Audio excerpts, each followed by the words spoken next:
सब कुछ ठीक रहा तो जल्द देश में बिना तार के शाय इंटरनेट चल सकता है। जी हाँ, एलॉन मस्क ने अपने इंटरनेट सर्विस स्टारलिंक को हिंदुस्तान में जल्द लॉन्च किए जाने के संकेत दे दिए हैं।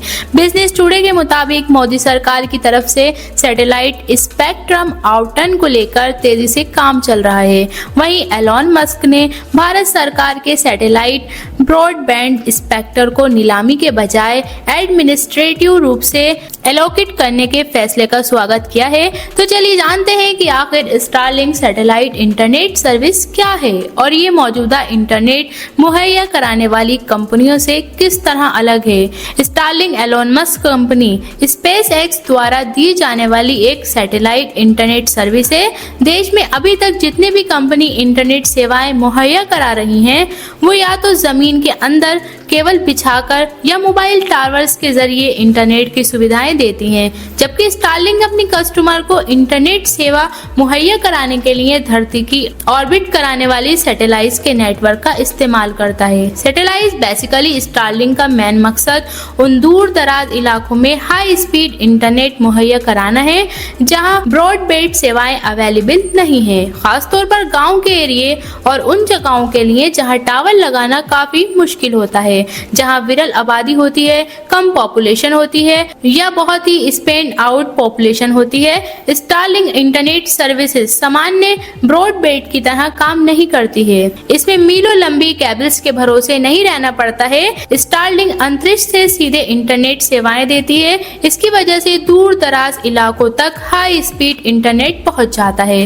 वैसे अभी भी सैटेलाइट इंटरनेट सर्विस चल रही है, लेकिन सेवा देने वाली कंपनी उन उपग्रहों का इस्तेमाल कर रही है जो पृथ्वी से बहुत दूर है, यानी बहुत हाइट पे उड़ रहे जो सैटेलाइट हैं, उनकी मदद से अभी दिया जा रहा है इंटरनेट। इस वजह से इंटरनेट की स्पीड स्लो रहती है, डेटा ट्रांसमिशन में देर लगती है, हाई स्पीड इंटरनेट मिल नहीं पाता है। स्टारलिंक के सैटेलाइट धरती के बहुत करीब हैं, इसलिए वो तेज़ रफ्तार से इंटरनेट बिना देरी किए मुहैया करा पाते हैं। कोई लेटेंसी नहीं होती, अगर जो है वो कम होती है। स्टारलिंक की एक और ख़ास बात यह है कि आप आसमान में भी हाई स्पीड इंटरनेट से जुड़े रह सकते हैं।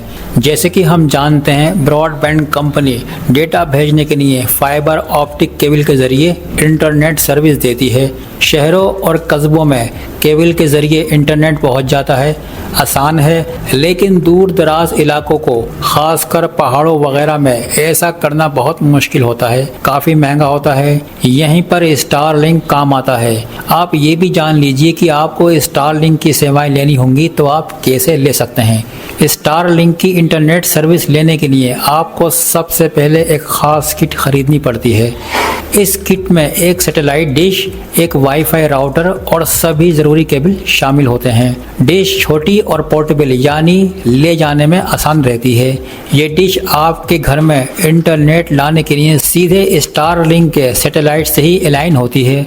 बस आपको इसे एक बार सेट करना होगा, जैसे हम DTH की छतरी लगाते हैं।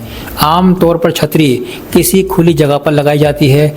जैसे ही आप इसे सेट कर लेते हैं तो ये सैटेलाइट से सिग्नल रिसीव करना शुरू कर देती है। इसके बाद वाईफाई राउटर के ज़रिए इंटरनेट की सर्विस मिल जाती है। इसे लगाना काफ़ी आसान है, इसलिए किसी बहुत तकनीकी मामलों के जानकार की ज़रूरत आपको पड़ती नहीं है। स्टारलिंक एक ऐप मुहैया कराती है। इस ऐप के ज़रिए डिश रखने के लिए सबसे सटीक जगह खोजने में हेल्प मिल जाती है। अगर अब आपके दिमाग में ये चल रहा होगा कि इंटरनेट की स्पीड कैसे रहने वाली है, तो ये भी बता दें कि इंटरनेट की स्पीड अच्छी रहेगी। स्टारलिंक 25 Mbps से 220 Mbps के बीच इंटरनेट स्पीड देती है। हालांकि ये आपकी जेब पर डिपेंड है कि आपके लिए कौन सा प्लान ठीक रहेगा।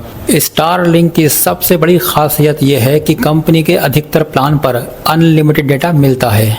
अभी जो सैटेलाइट प्रोवाइडर इंटरनेट मुहैया करा रहे हैं, वही आपको फिक्स डेटा देते हैं। कुछ सडन अमाउंट में इस्तेमाल करने के बाद आपकी स्पीड धीमी भी करते हैं। स्टारलिंक के बेसिक रेजिडेंशियल प्लान में इस तरह का कोई झमेला नहीं है। कुछ प्लान फास्ट डेटा के साथ आते हैं। ये प्लान 40 GB और 1 TB प्लान के साथ हैं। जैसे कि हमने शुरुआत में आपको बताया, मस्क ने संकेत दिया है कि स्टारलिंक की सर्विसेज इंडिया में भी शुरू हो सकती है।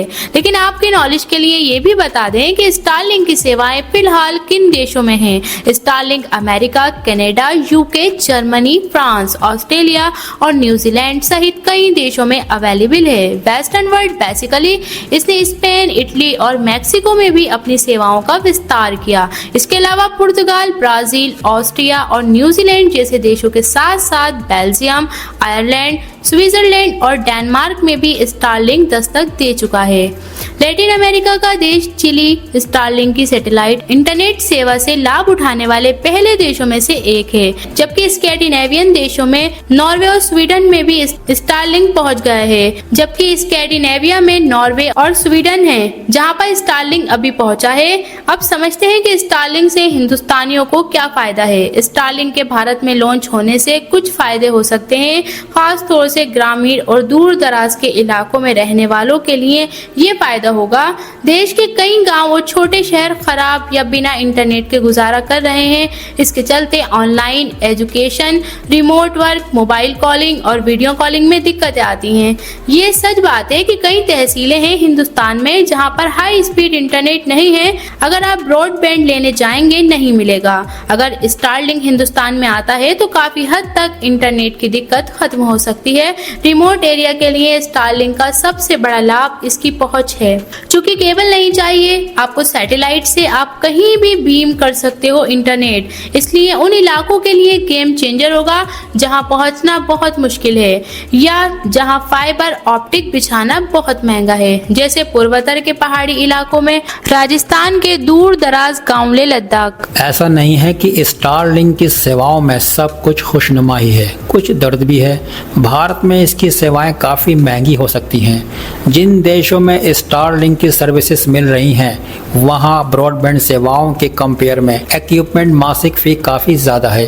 बिजनेस टुडे की एक रिपोर्ट बताती है कि एलॉन मस्क ने भारत सरकार के सैटेलाइट ब्रॉडबैंड स्पेक्ट्रम को नीलामी के बजाय एडमिनिस्ट्रेटिव रूप से एलोकेटेड करने के फैसले का स्वागत किया है। मस्क ने एक्स पर कहा है कि हम स्टारलिंक के साथ भारत के लोगों की सेवा करने की पूरी कोशिश करेंगे। सरकार के फैसले को मस्क ने सैटेलाइट इंटरनेट वेंचर स्टारलिंक के लिए फायदेमंद माना जा रहा है, क्योंकि इससे कंपनी को देश में स्पेक्टर एक्सेस के लिए जियो, एयरटेल, वोडाफोन आइडिया जैसी कॉम्पिटिटिव कंपनियों के सामने बोली नहीं लगानी पड़ेगी। बता दें कि हाल में ही दूरसंचार मंत्री ज्योतिरादित्य सिंधिया ने कहा था कि सरकार सैटेलाइट स्पेक्ट्रम आवंटन के लिए सामान्य नीलामी प्रक्रिया के बजाय एक अलग रास्ते पर विचार कर रही है। इसका मतलब है कि भारत अंतर्राष्ट्रीय मानकों का पालन कर सकता है।